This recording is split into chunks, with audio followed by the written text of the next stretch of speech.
Alright, it's May 23rd, it's Monday, and let's paint the picture for you now. The opposition court has accused a section of Jubilee leaders of hiring groups to disrupt the anti-IEBC protest today. The coalition leaders say they want the police to take action on at least 4 Jubilee members of parliament who they say are behind the plot. The police, on the other hand, say that they have not received official notification of the demos planned today. Now, to put all these matters and more in perspective, and to help us do this, we have Rose Nyamungo, is the women representative from Kisumu County, and we also have Moses Kajwang, who is the senator of Homa Bay County. We want to invite your questions, views, and comments on the same.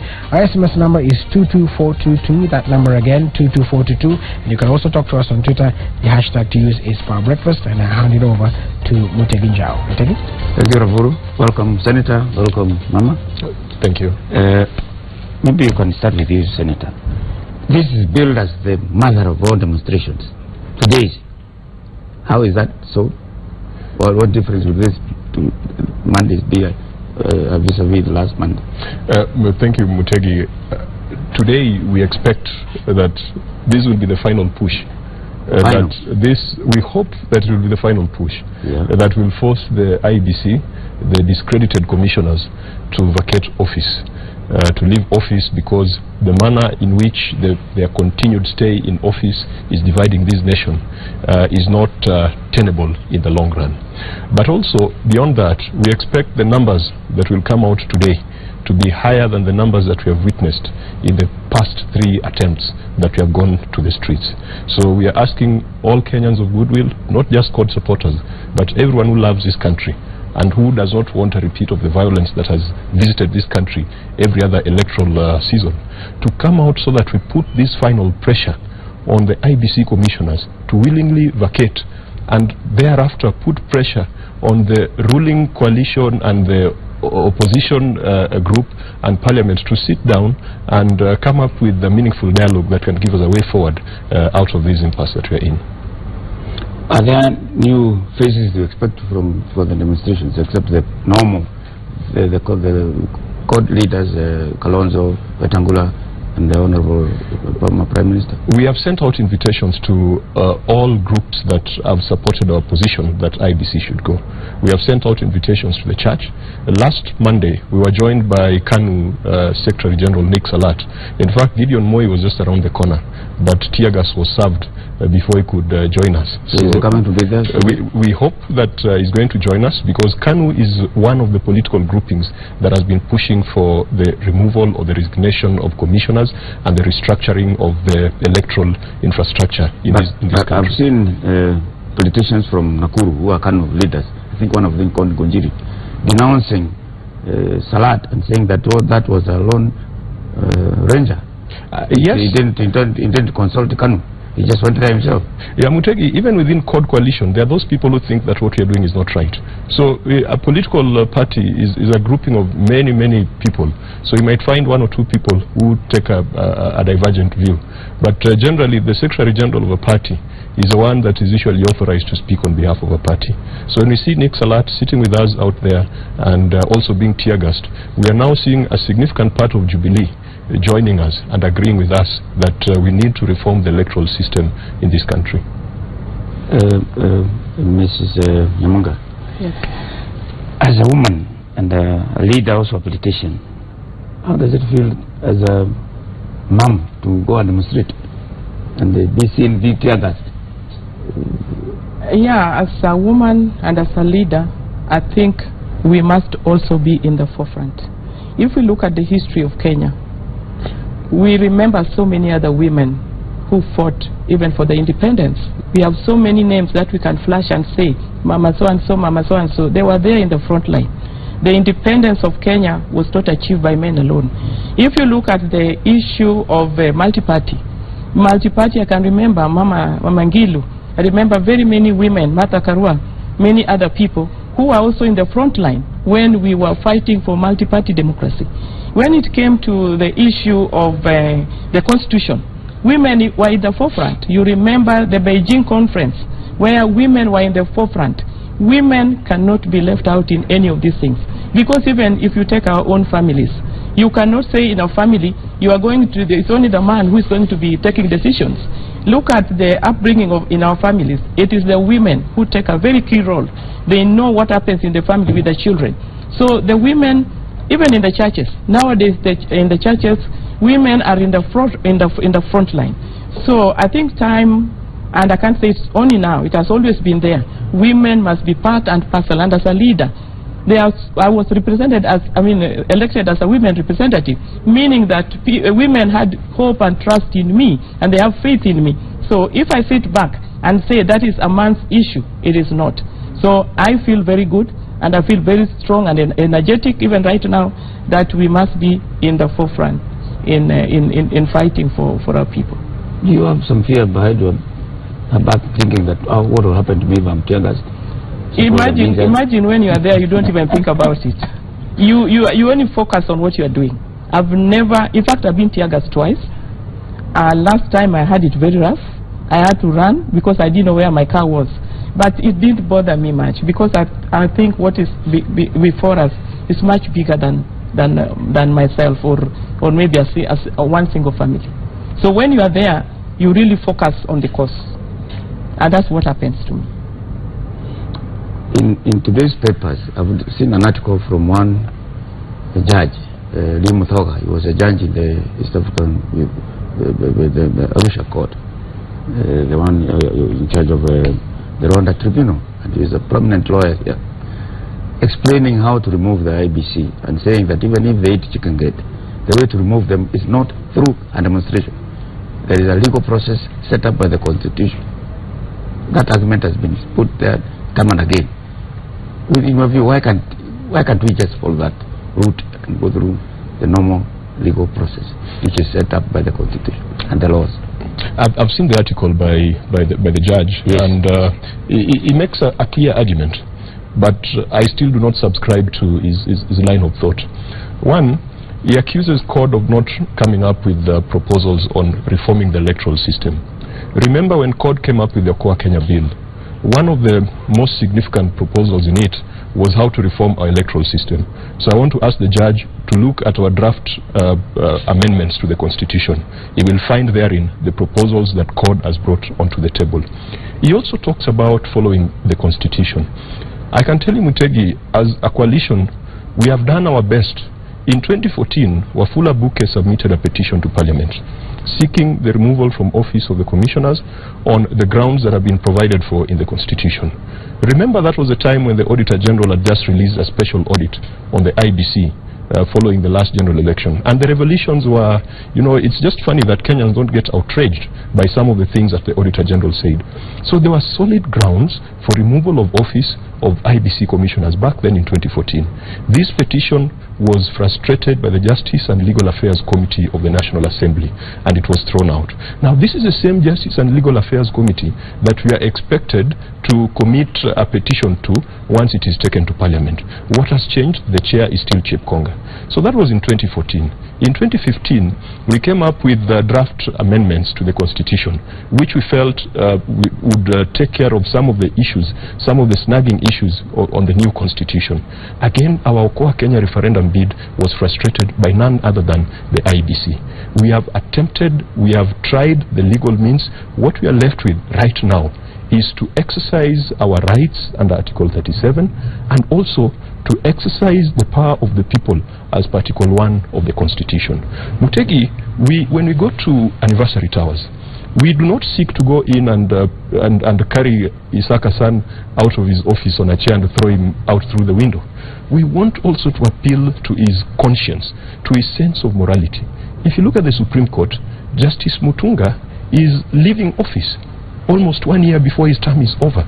This issue of coming up with a mechanistic interpretation of the law, that someone says that the law protects me and the law is clear on how I can be removed, so I'd rather die, I'd rather go to jail. We must look at the interest of the nation. So the article by the learned judge, I think it raises certain issues, but it needs to reflect on the history of this nation. In fact, even back to 2013, the call for dialogue that we are now repeating was first brought up in 2013.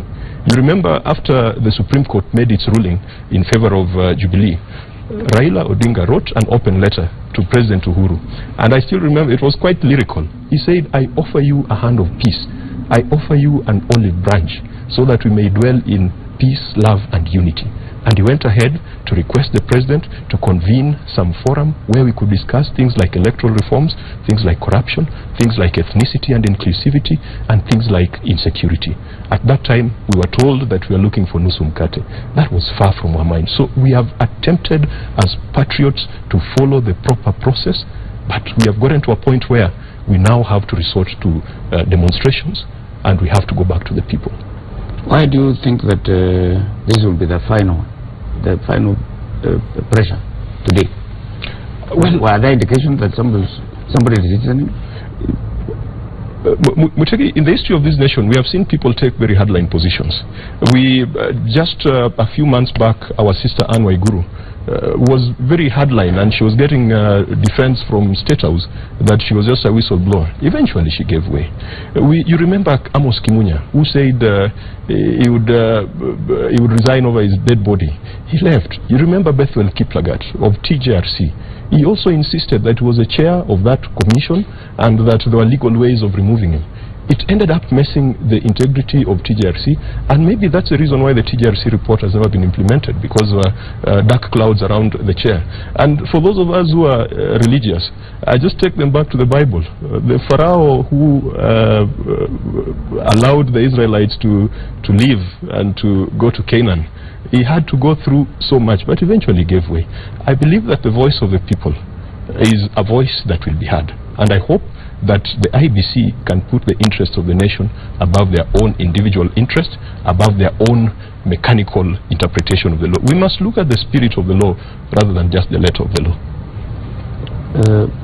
Mrs. Nyamunga, you are very much in this matter, demonstration, and as a woman representative, is there anything we can do as women in Parliament to resolve this matter instead of demonstration? It is very, at this point, I think it is very difficult, because if we have tried Parliament as a coalition, and looking at even the House, look at the issue of the 2/3 gender rule. We've really pushed that thing. We think we sensitized everybody. We met everybody that we thought we would meet. We went to all the institutions that we thought would understand our case. You even bought lunch. We even bought lunch, we took them for dinner. But with all that, we could not even get a bill passed in Parliament. Now, Code Coalition has done a lot. We have even Code Coalition, other than petitioning Parliament through Wafula Wabuke, the issue was brought in Parliament. It did not see the day of light because of the same thing of numbers. So as women, we can add our voice, but sitting together around table to discuss any issue, because the moment you sit, you want to discuss an issue, you see a line, party line, and then it will mean that will remain as code women. How many code women do we have? But when it comes to MP's interests, both Code and Jubilee sing together. They join together and do. When it comes to their own interest, particular allowances, why can't they now team about this matter? Yeah, but you know, this matter is not. We are not together in this matter. You know very well that we were in Okoa, and Okoa would have sorted out the issue of the issue that we have at hand, the issue of Jubilee, because the issue of IEBC, because we know that they support IEBC. The president has supported IEBC openly. The Jubilee government, you've even seen how somebody like Honorable Dwale speaks in public. So that shows that there is already a party line drawn. So when it comes to bringing the women together, that line still will be there. So we may not achieve much. This is a point where we have reached. We have now to put ourselves together. We must put the nation together. We must make sure that anybody and everybody who will understand and who has Kenya at heart must all be brought together. It is not something that we can approach as women in Parliament alone. Isn't it a fact that the Deputy President has accepted we can have a dialogue? Dialogue I don't think he has accepted, because if you give today and you take it away tomorrow, you give it today and then you give conditions. Some of these things, they should just be put on the table and they should be deliberated upon. And can you have a dialogue and the demonstrations at the same time? It is possible to have, because if we go for dialogue and they say now we stop demonstrations and we are going for dialogue, I'm telling you that will be the end of that dialogue. And then they also say that we have dialogue on our own. They want to exclude themselves from that dialogue, yet we know that they are the ones with the final word. We know the president can say a word and all these things will be sorted out. But the president has said that constitutionally there is nothing he can do. That's where the president's stand is, that the constitution is there, he can't interfere. That when Moi was there, he could do that kind of thing. But the new constitution does not allow him to interfere at all with the electoral commission. The English say two wrongs don't make a right. But there was an EACC example. When Mumo Matemu and Keino and Onsongo, their stay was not palatable to State House, these guys were bullied out of office. But no, the president never said anything about it. Well, they were promised ambassadorial appointments. The only person who appoints ambassadors in this nation is a president. So you can only assume that the tricks that were used to kick them out of office were sanctioned by the president. We are not saying that we want the president to send his Solicitor General and other people to harass and bully IEBC commissioners to get out of office. We understand what the Constitution says, but people forget that resignation is also another way of getting out of office. It does not have to be through a petition in Parliament. It does not have to be death. These commissioners must understand that, you know, the Constitution says that a state officer shall act in a manner that brings honor to the office and honor to the nation. So they should not feel like they can only leave the office only if they are dead, or they can only leave office only if Parliament passes a petition. They can follow the example of Justice Mutunga. Now, let me also talk about what we expect the role of the president to be in this. Of course, yes, the Constitution is clear. The president cannot fire the IEBC commissioners. He does not hire them, so he can't fire them. But we expect the president as a leader of the nation, not as leader of Jubilee government, but as a head of state. The president must give us a way forward. He must lead us into structured discussions that can give us, in the event these commissioners are to leave office, that can give us another commission that will pass the credibility test. One of the biggest problems we have is the first schedule of the IEBC Act. It tilts the power towards the president in appointment of a new commission. Because if you look at it, the president will appoint 4 people to the nominating panel and 3 people will come from civil society. Who says that? That is the IEBC, the first schedule in the IEBC Act.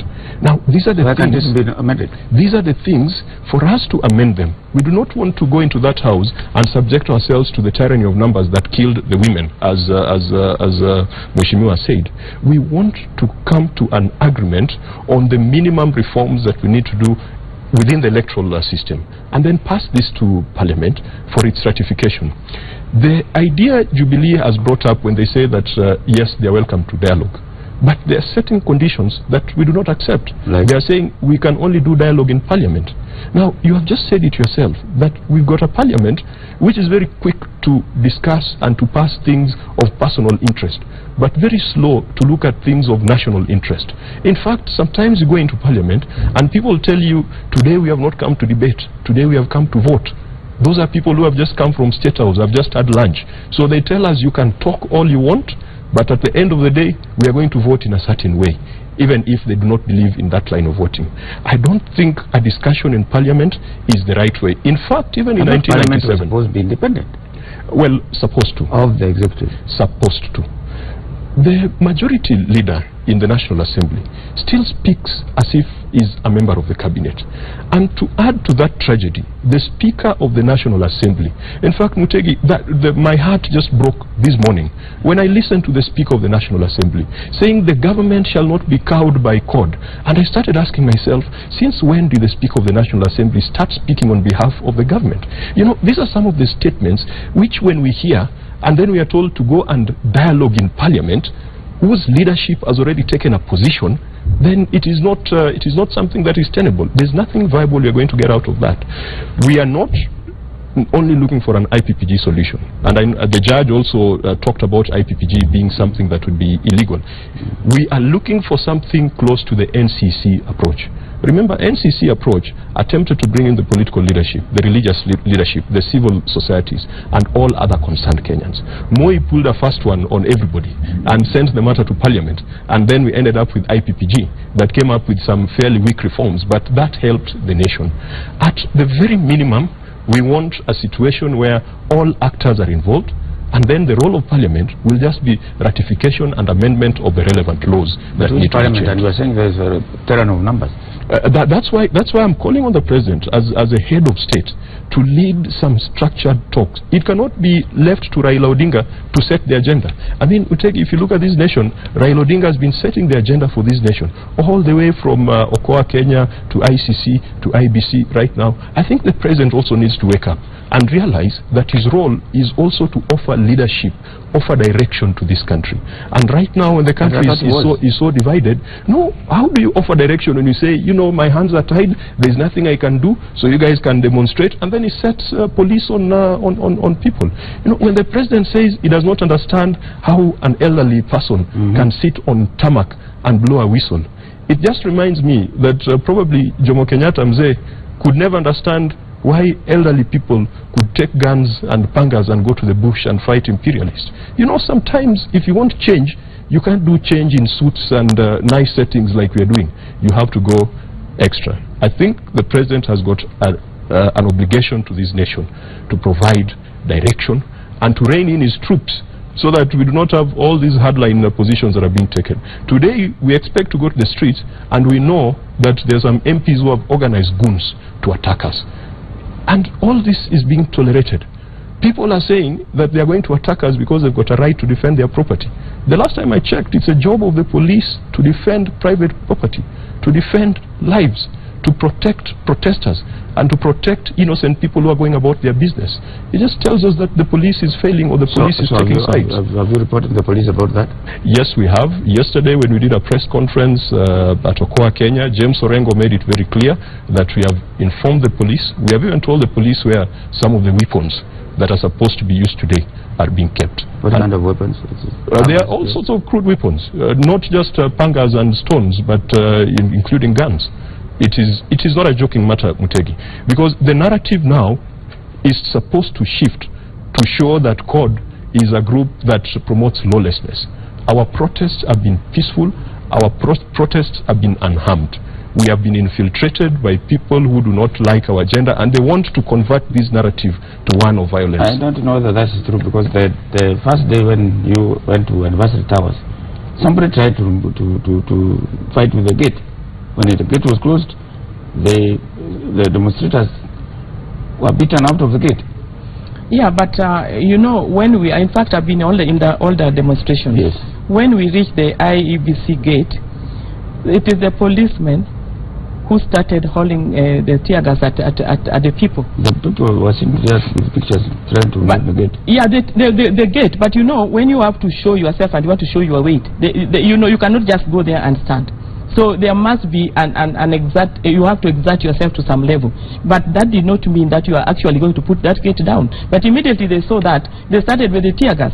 And then in the last one, what I saw is that there were people who are hired, who joined our team. And we could see them from as far as the railway station. Because we saw them, and you know, they kept snatching people's phones, touching people's pockets, and then that is, we realized very soon, and within a very short time you would see our people would pounce on them, we would identify them. And today we believe there are many, many more, and they've said it in many words, that they are going to bring the hooligans. The idea is they want to show CORD as being very, very out of law, that we are people who love violence, that we don't want to go by the law. That is what they want to portray in us. But that's not the truth. The truth is we are very, very organized. We don't touch anybody. We don't touch anybody's property. But if you remember the picture of that protester who was being manhandled by 3 policemen. Yes. He had stones in his pocket. You could see a stone in the back pocket. Well, that one needs to be verified. Remember that guy? Yeah, and we said these are people who had been imported by Moses Kuria and his team. We were infiltrated by thugs. There were thugs, and Mutegi, Nairobi has got a lot of thieves. That is something that we know. And when they find a situation where people are demonstrating, some will join on their own volition, and others will be sponsored. What we need to see, and I know last week I read somewhere that there was a demo protest in Afghanistan, and it was peaceful. The police didn't use tear gas, the police didn't break it, the police guided the demonstrators.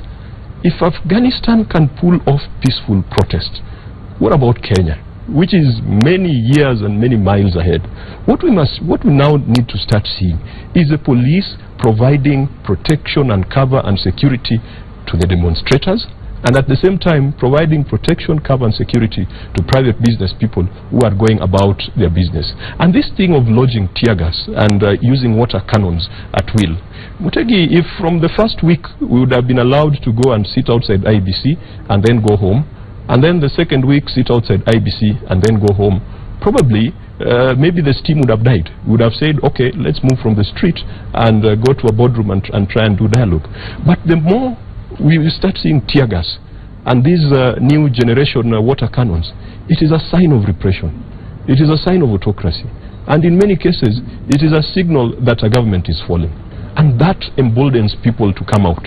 It makes people want to fight harder for their rights, because, you know, they say for every action there is an equal and opposite reaction. I want to call upon the police. Let them stop taking orders from Nkaiseri, because the police, again, this constitution makes the police independent. It cannot be that Nkaiseri, when he's looking after his cattle, orders the police to use maximum force on people who are just expressing. You know, when you tear gas Mheshimiwa here, she does not carry a stone. She does not even look offensive. She does not even look like she can scare a policeman. And then you lob tear gas directly at her. I think that is wrong. Our police must not be misused by the state to crack down on people who are exercising a right within the same constitution that people keep telling us to refer to. Whatever we are doing is constitutional. What do you say about the kufias you are wearing? That to me, that is an identity. We have to identify ourselves. So why don't you allow everybody to wear? Anybody who doesn't have a kufia, no, then is not with yours. No. It's you know, there's also in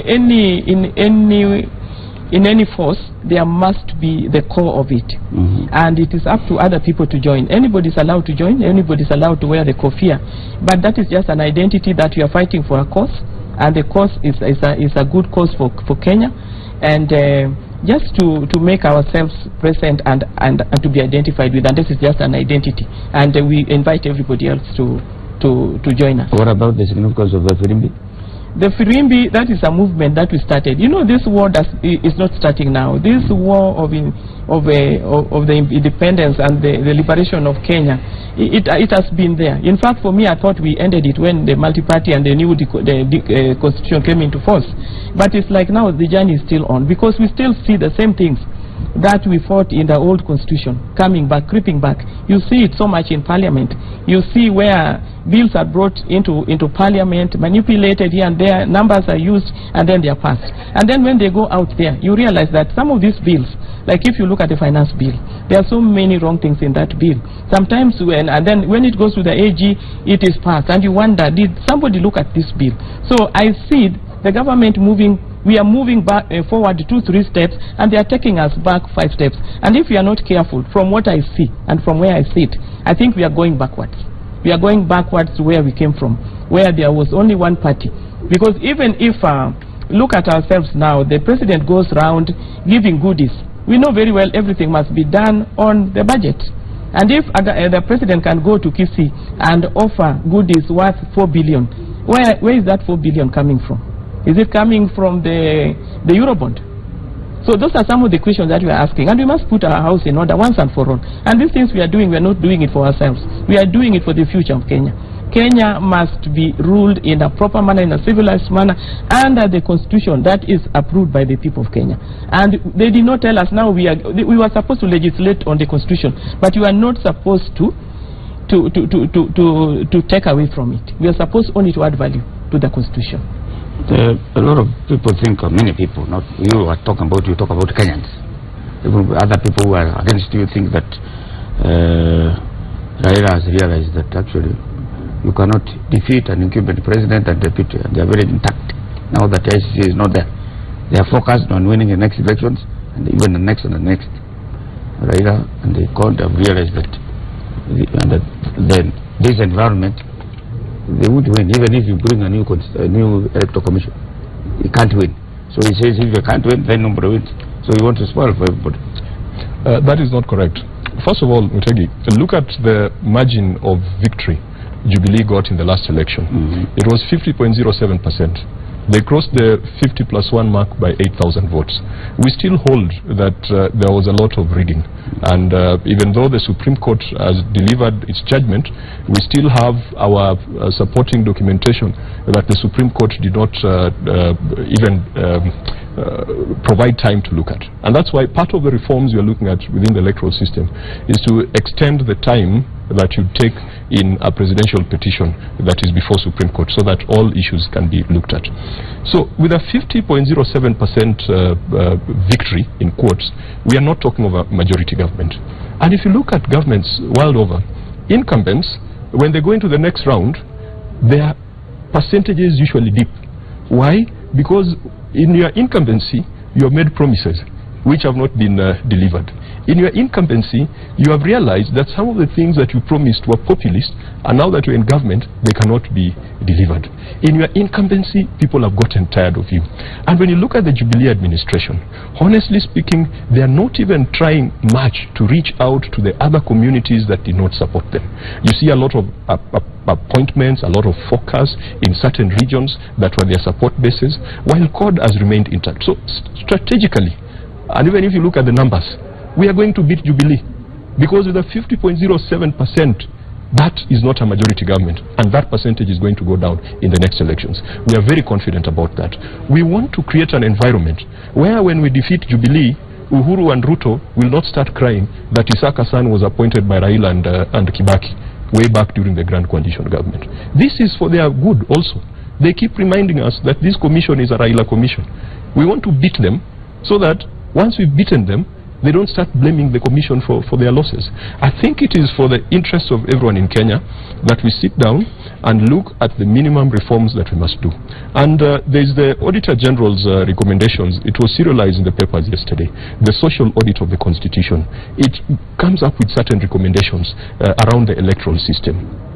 We have the IEBC itself has brought to Parliament an elections amendment bill that seeks to amend certain aspects of the Constitution and aspects of electoral laws. You know, when I think what the media picked mostly was the issue of academic qualification for MPs and MCAs. I think that was a sensational bit. But there are quite a number of things. There are the issues we brought up as Okoa Kenya. We need to have a forum where we try and bring together these three different views and also incorporate the views of the clergy. Last week the clergy also pronounced itself on some of the things that can be done, and have a position. That position can then be taken to the National Assembly for ratification, and then that will have the effect of changing the electoral laws, changing the process of nomination of commissioners, changing the duration for consideration of presidential petitions, changing this thing of having one returning officer for the presidential elections and shifting it to the counties. That is what we want, so that we've got a clear platform that will not lead into a challenge of our victory. Because Mutegi, I can tell you, numbers don't lie. We are going to win this thing. And if you're going to talk about tyranny of numbers, we've got it this time round. Because when you go to CORD strongholds, people are giving birth like a problem. Well, but Mama, you bear with me. The CORD is supposed to be making noise, and now making demonstrations in town. The other people, they are registering voters. They are acquiring ID cards.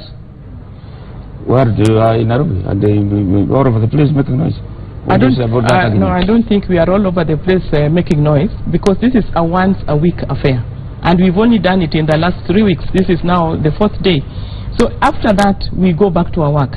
But even if we leave what they are doing right now as we demonstrate, this is just still part of the big thing, because of the big agenda.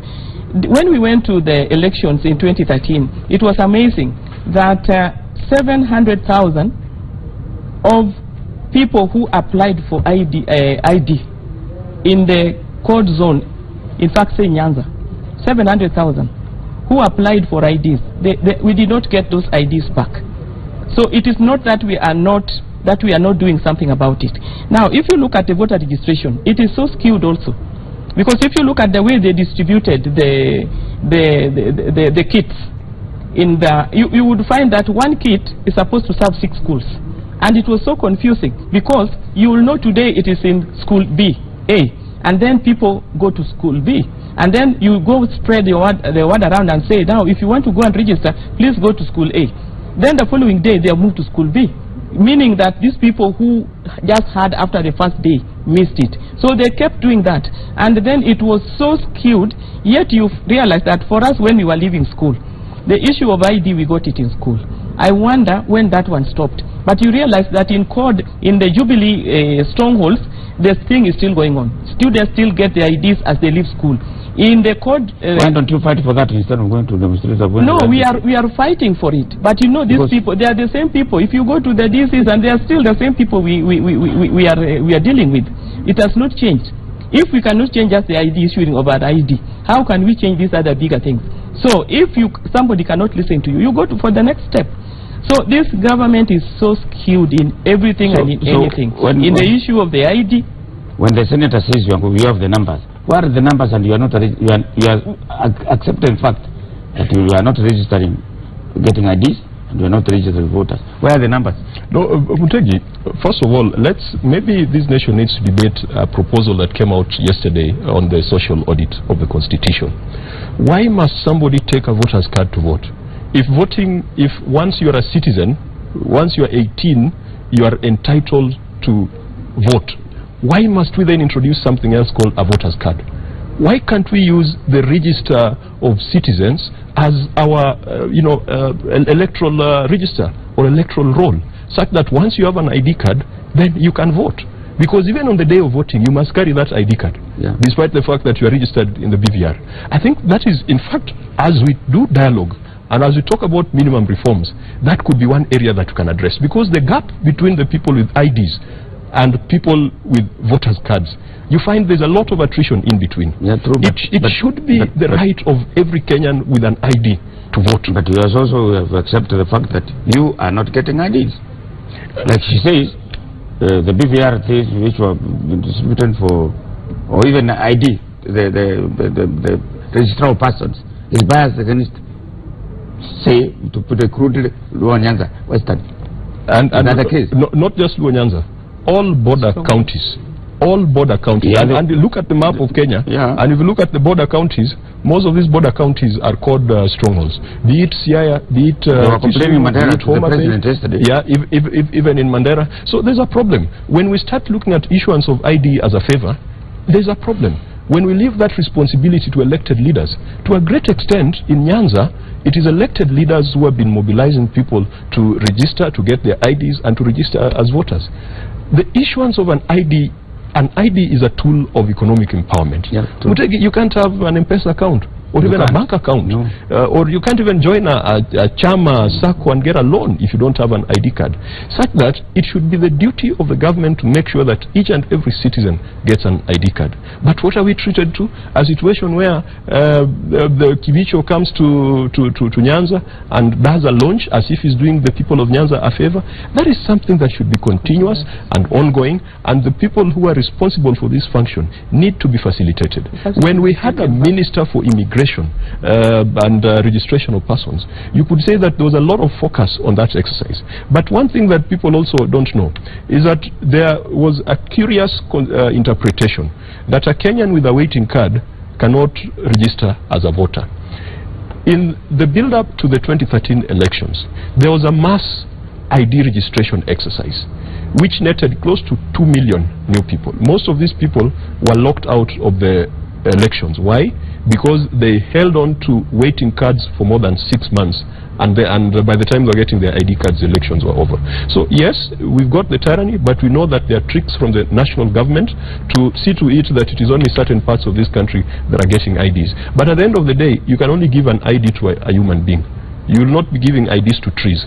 So you'll give to human beings, you'll give to 16-year-olds, but at the end of it all, we expect, and we're going to put more pressure once we are done with IEBC, that the government needs to be fair in its allocation. In fact, one of our colleagues, Chris Wamalwa, has come up with some amendment to push this to the counties. Not to be done by the county governments, but to be done by the county registrars of persons. Because if you can open a bank account in any branch, including in Mandera, without coming to Nairobi, why is it that for citizenship, everything must come to Nairobi? At the point of application, there's someone from intelligence, there's CID, there's a chief. Everyone who can vet and confirm that you're a true Kenyan is down there at the county. What other value is added at the national level? So these are some of the changes when you talk about dialogue, when you talk about amendment. And in fact, this is something that was captured in the Okoa Kenya draft bill. You wanted to say something? Yeah, what I would want to add is just to say that there needs to be a lot of fairness in this country, the way we govern our country. We need to give each and every person some fair deal when it comes to every aspect of governance. For example, the issue of the ID is a very, very tricky and a very difficult area, because many students, once they leave school, it becomes very difficult for them to go back. The government, and we are pushing that, should make it a mandatory requirement that a student will not leave school after Form 4 or once they attain age 18 without getting an ID. And lastly, I would like to call upon all Kenyans of goodwill to join us, because this cause is not for us. As I mentioned earlier, that the cause is for the future of this nation. We need to live a stronger Kenya, a better Kenya, a better place to live in for all of us. And the issue of tribalism should really be worked on. Issue of corruption is the cause of most of the issues that we have at hand, and we want to bring all Kenyans and ask them to come out all over the nation, so that we send a very strong message to Jubilee government to tell them that it is very important to listen to the people, because it is the same people who gave them the mandate to be where they are. It is the people who have given them the authority to govern at such a time. So it is very important that Jubilee government listens. I want to appeal to the president and everybody, even all of us, that we have to listen to each other, and we must move Kenya forward. So what do you expect to happen today? Right now we are going back to our work, and our work today is to have a peaceful demonstration to force the IEBC out of their office. We are not doing it literally, but we must send a signal. And if I'm a leader and I realize that there is a problem and everybody is crying, really I should listen. And because I think an individual, Kenya is bigger than an individual. Many people have come up, they've said they will not resign, they will not do this, but eventually they end up resigning. So I think IEBC should also follow suit and just set a stage for us to move forward. And Senator, what do you have to say? What do you think? Some people are thinking that if you ask political parties to nominate members of the IEBC, they will no longer be independent. There is never absolute independence. At the end of the day, even the chair of IEBC votes, and he has to vote for one person. So you can never have a situation where you've got absolute independence. But the Constitution is very clear that for someone to be appointed a commissioner, he should not have held political office for the last 5 years, or he should not be a member of the governing council of a political party. So I don't expect that if the parties were to nominate representatives, that they'll bring in Onyango Law and bring in Odwero Ngwen from ODM. The Constitution does not allow that. I believe that there are men and women in this nation with the stature, with the integrity, with the industry, and with the ability to manage an election. At the end of the day, and as we talk about all these minimum reforms, we must also dilute the power of the commissioners and embolden the secretariat. One of the things people are misinterpreting is that we want to disband IEBC in totality. We are only focused on the commissioners, because right now it is the commissioners who provide direction, and we feel that they have not been giving good direction to this commission. So the nomination by political parties, because elections is a political exercise, it is a political process, and politicians and political parties must also be part of that. If we've got fair representation, and this country, you can easily say that there are two dominant coalitions. We've got two dominant coalitions. They can have their representatives. We can have representatives from civil society, representatives from churches, representatives from professional bodies. But at the end of the day, if you've got a strong secretariat that is well structured, that is well financed, we believe that elections can go. How long are you going to kick away the electoral commission? Because remember Kavuito, he was kicked out the same way. He said he didn't even know who won the elections. And he was calling his people and they were not answering. He was sounded out. We appointed what was supposed to be a very good independent electoral commission. Now you want to have it again. After there, somebody will lose and say, these fellows are the ones who make me lose. Up to when will you stop doing this? I don't think you can discern a pattern out of that. Kivuitu was utter incompetence. For the chair of electoral commission, he had conducted many elections. He had conducted, but in this particular one, he was just out of his depth. How do you say, I don't know who has won, and then later on you proceed and facilitate the swearing in of one of the parties at night? That was utter incompetence, and he did not deserve to stay in office after that.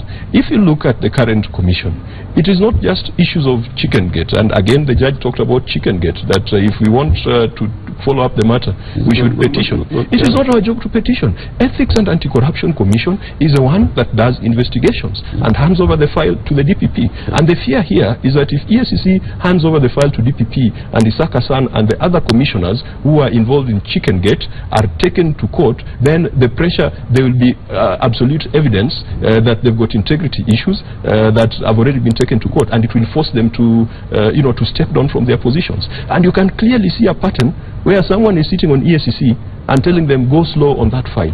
How can it be that the giver of a bribe has been arrested and the receiver of the bribe is still going around proclaiming that they'd rather die than leave office?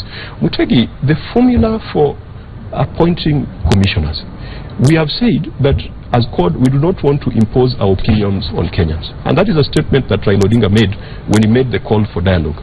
He said, we do not want to impose our views or our thinking on Kenyans. Let us sit down, Jubilee, CORD, religious bodies and civil societies, and let us work out the best way forward. It does not mean that we have to be right all the time, but someone must start with an agenda, someone must start with an idea, and then we test that idea and see whether it will be good for Kenya. What we now need is for the president to provide leadership. He is the head of state. He should not always be head of government, because those two things are completely different. As head of government, he goes around saying, my government has delivered laptops, my government has built roads. But as head of state, we should start hearing saying, our nation is stronger, we are more cohesive, we are more united, people love each other, there is peace in this country, there is tolerance in this country. Today, I hope that the police will not be trigger happy. Already they are calling our legitimate protests illegal. And that is just setting the stage for confrontation. It would be, such a dream come true for many Kenyans if we could be allowed to demonstrate and picket peaceably and unharmed, with police protection up to the end of the day, and with the police ushering us out of the city. How long do you want to sit there? If suppose there are no violence, how long would you sit the whole day? Yeah, we'll sit the whole day.